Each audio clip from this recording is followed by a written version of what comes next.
All right, let's jump right into this explainer and completely demystify the often jargon-heavy world of product strategy. Instead of treating strategy like some disconnected pile of boring documents, we're going to look at it as a logical cascade of decisions. We are starting from 10,000 feet in the air with our grand vision, and we'll trace it all the way down to ground-level execution on your daily roadmap. So here's our map for today's strategic cascade. We'll be hitting 5 distinct altitudes. 1. Vision, mission, and altitude. 2. Positioning and value proposition. 3. Defining your strategic goals. 4. Value versus feature creep. And finally, 5. Mastering strategic partnerships. Okay, Section 1. Vision, mission, and altitude. We are kicking things off at 10,000 feet to separate our long-term destination from our present-day purpose. What's really fascinating here is the stark contrast between your vision, which is your stable, multi-year destination, and your mission, which is the tactical plan for how you operate today. Think of your vision as your North Star. If you're building software, that's maybe a 2 to 5 year aspiration. Hardware, probably more like 5 to 10. But your mission? That is what your team is doing literally this week. It's the present tense tactical purpose that proves why your product exists right now to serve that larger vision. A strong vision explicitly connects user value to commercial outcomes. And you can nail this down by answering these 4 critical questions from Roman Pichler. You have to know precisely who the product is for. And look, if you say everyone, well, you're just avoiding prioritization. You need to identify the exact friction you're solving, what makes your product entirely unique, and, critically, how solving this customer problem creates actual, tangible business value for your company. Now, this is where you get to flex some real PM superpowers. Using AI tools like Claude or ChatGPT to draft an Amazon-style PR/FAQ is an incredibly powerful exercise. You basically write a press release dated 2 years in the future, announcing your product's massive success, followed by an FAQ that stress tests your vision against real-world objections from, say, a skeptical journalist or executive. It literally forces concrete debate instead of just polite nodding. And then, tools like AHA or Product Board can help you tie that newly tested vision directly back to your OKRs.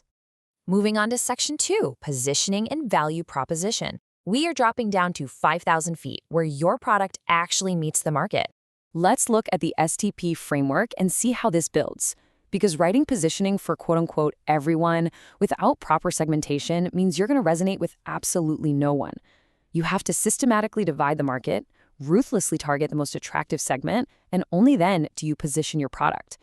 And remember, behavioral segmentation, things like buying triggers and usage patterns, that almost always predicts actual buying behavior way better than just looking at basic demographics. Your USP is basically the DNA of your product. It's the single most defensible reason a segment should pick you, even over just doing nothing. The key here is separating the actual emotional or practical end benefit from just a boring list of features. A feature is what your product does. The end benefit is what the customer actually cares about. Think about it. Harley-Davidson's end benefit is freedom, not engine displacement, right? So, golden rule time for the value proposition canvas. Always, always start completely blank on the customer profile side to capture their real jobs, pains, and gains. What functional, social, or emotional jobs is your customer trying to get done? What are their daily risks and frustrations? What outcomes do they actually desire?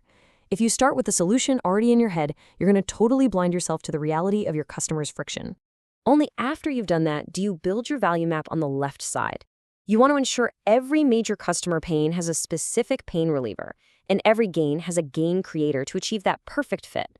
And hey, if you find major pains or gains that your product currently doesn't address, congratulations, you just discovered exactly what needs to be prioritized next on your roadmap. You can totally supercharge this entire phase using tools like Miro for remote visual canvas collaboration. It lets your whole team work on an April Dunford-style positioning canvas together.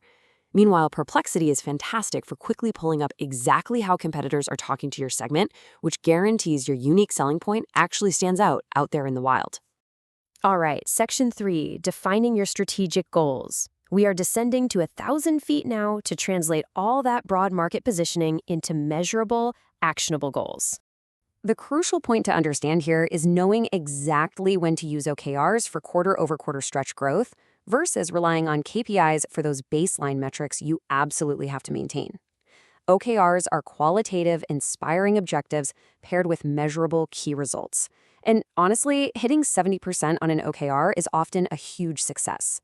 KPIs, on the other hand, are the vital signs of your product's health. Stuff like system uptime or baseline customer satisfaction that you just have to hit reliably month in and month out. As we start organizing our strategy, target, and trend goals, map cleanly to your ambitious OKRs, like aiming for a 20% bump in engagement or halting a sliding market share. Baseline goals, those function perfectly as your steady KPIs.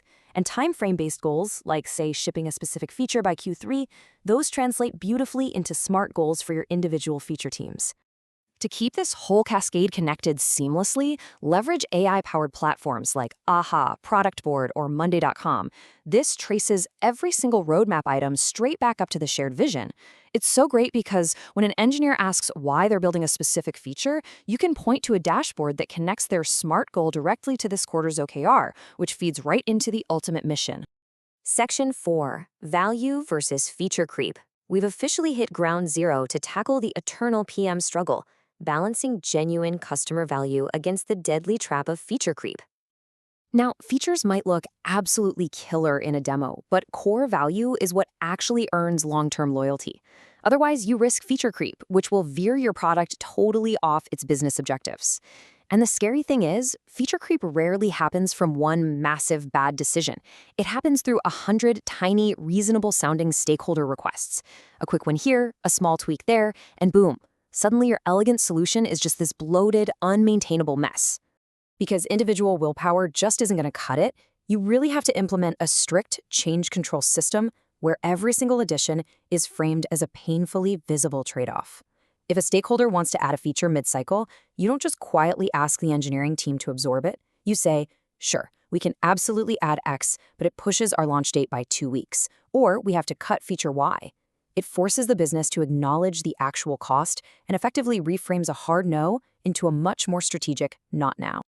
Running a periodic value audit with this specific formula is a game changer. You can literally mathematically prove which features belong on the roadmap and which goes straight to the not now list. You score the depth of the customer need, multiply it by how well it fits your strategic vision, and divide all of that by the ongoing complexity and maintenance cost.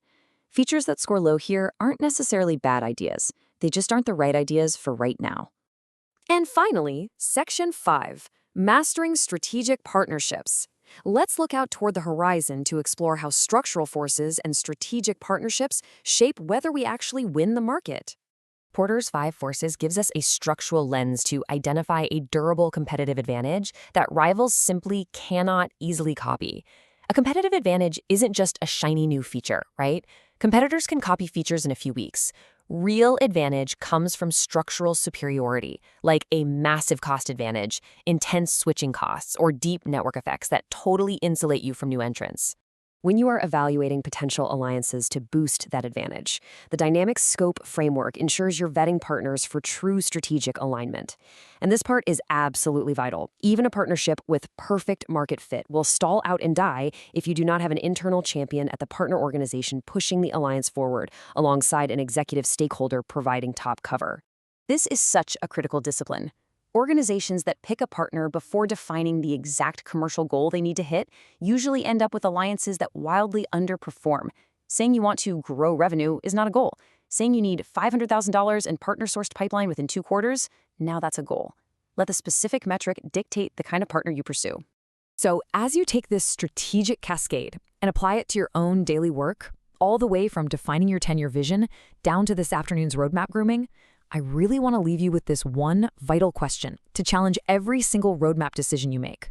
Are you just accumulating features to look busy, or are you meticulously building undeniable value that connects your customers' deepest needs to your company's greatest ambitions?